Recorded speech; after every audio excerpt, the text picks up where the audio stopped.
Love Boise State Public Radio podcasts?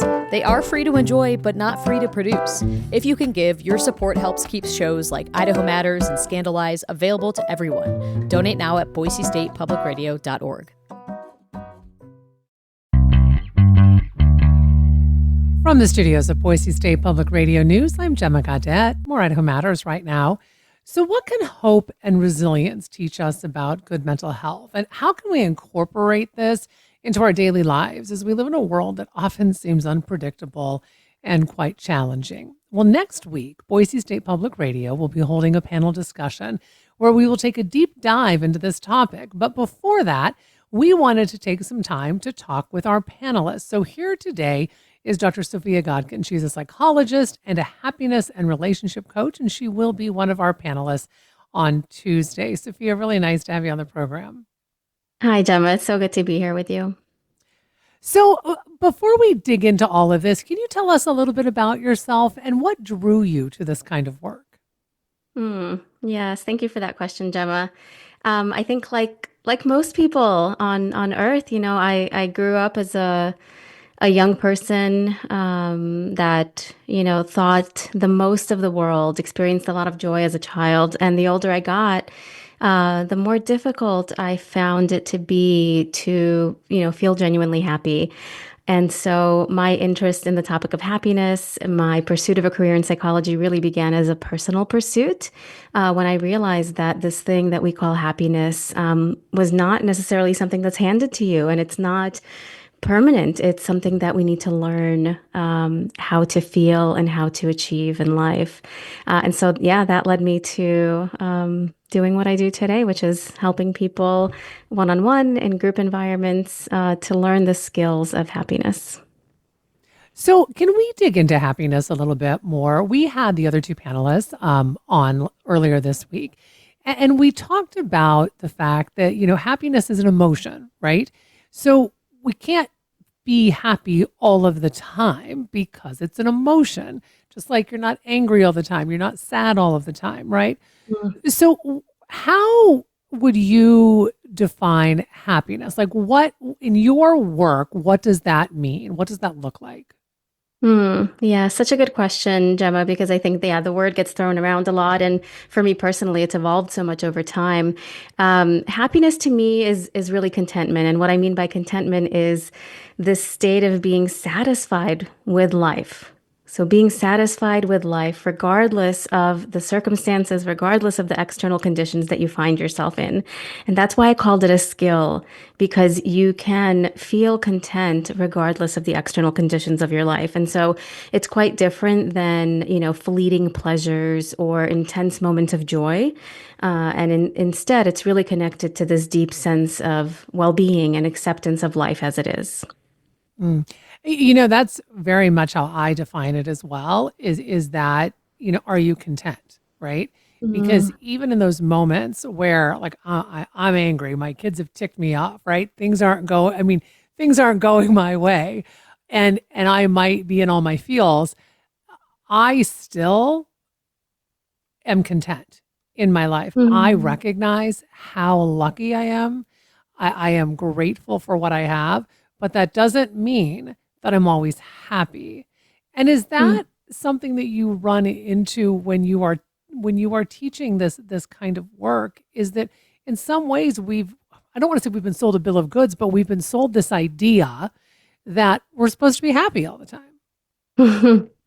Yes, absolutely. And I would say we've been sold a bill of goods. We grow up in a culture, in a world where anything that is quote unquote negative is demonized. And that's part of the problem.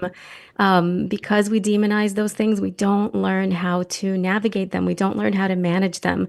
So negative emotions, negative situations that, like you said, undoubtedly come up because life is not meant to go our way all of the time. It just isn't. And so, yes, the more that we can learn to be with all that life offers us, which is anything from, deeply negative and hurtful and challenging and really difficult and painful times to really joyful times when things are in fact going our way and everything in between. That's the extent to which we can feel truly content in our lives, where we have those skills and resources to manage all life in all of its forms, essentially. So, talking about skills, how important is it that when you are on this road to trying to find that contentment, that you learn skills of things like grace and compassion, but for yourself, right? Like you can give it to everybody else, but I think sometimes we're our worst critics. Oh my gosh, absolutely. You just nailed it, Gemma. Yes. Yeah, so again, in an achievement-based society, right? We grow up Mm-hmm. being quite hard on ourselves. Other people were hard on us, so we learn to be really hard on ourselves as well, and that does keep us from having, a positive relationship with ourselves. And as you alluded to, a positive relationship with ourselves, which to me is one based on understanding, one based on care, one based on respect and attunement is really the foundation for our relationship with other humans, other people in our lives who we care Mm-hmm. about, and also our relationship with life in general, the way that we see and perceive life. And so, yes, I think if there was one thing that we can do to really increase our chances of building happiness, of building this ability to be content with life as it is, it would really be focusing on our relationship with ourselves. How do I Mm-hmm. talk to myself in those difficult moments? When a negative feeling comes up, what's my instant reaction? What was I conditioned to do in those moments? And it's not about criticizing ourselves for not having the right reaction either, right? It's just noticing, Mm-hmm. so that we can be active agents of change in our own lives, so that we can pivot and help ourselves get on the path of relating to ourselves with the respect and care that we really deserve, which again, many of us were not taught in our early years. Yeah.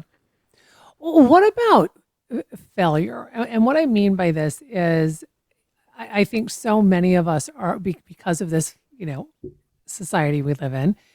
Failure seems to not be an option, right? Or we almost don't move forward because we're afraid to fail. And I see that, in my children, right? And for example, about a year or so ago, I was talking with my oldest child, and he was kind of nervous to do something, and and I realized was like, oh, you don't want to do this because you're afraid to fail. You are afraid that you will fail.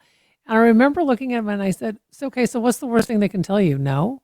I'm like that's literally the worst thing that could happen is they say no, you're not right for this. And I said, "So let me explain something to you. You are going to hear more no's in your life than you will ever hear yes." And I don't necessarily think it matters what we do with the yes. What are you going to do with the no? That's what matters is how do you pick yourself back up?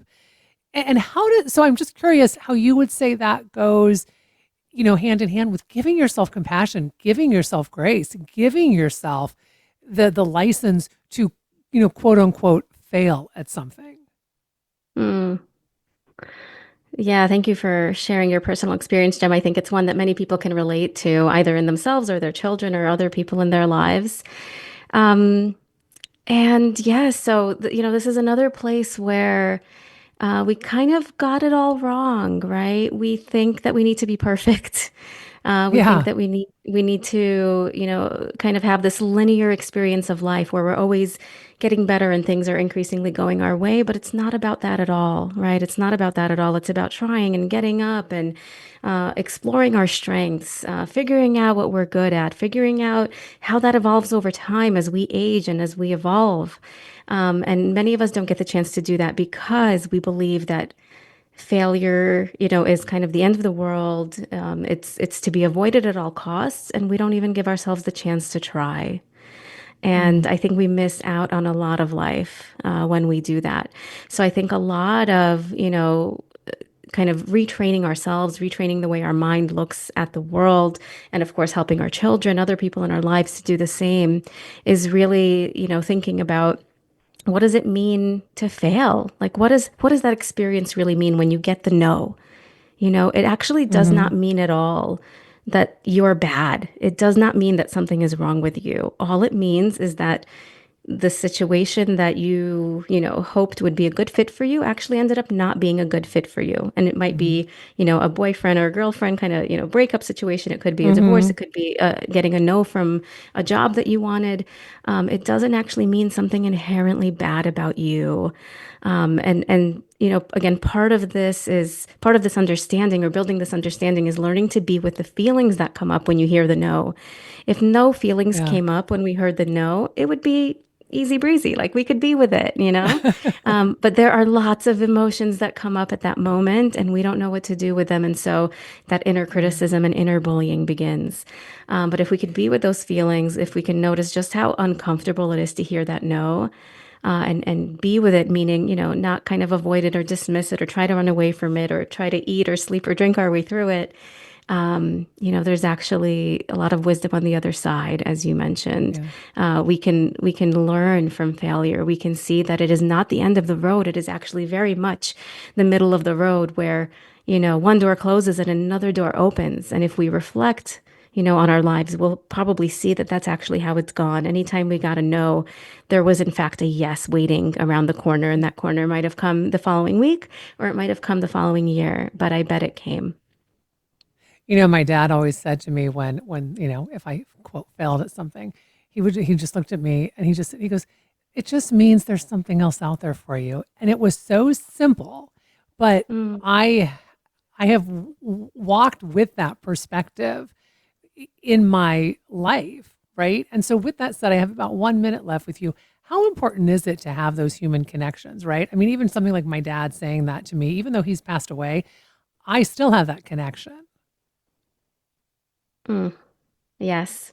So whether you consider yourself introverted, extroverted, anywhere in between, the fact of the matter is we are all social beings. We are here Mhm. to connect with each other, and we are here to be supported by each other.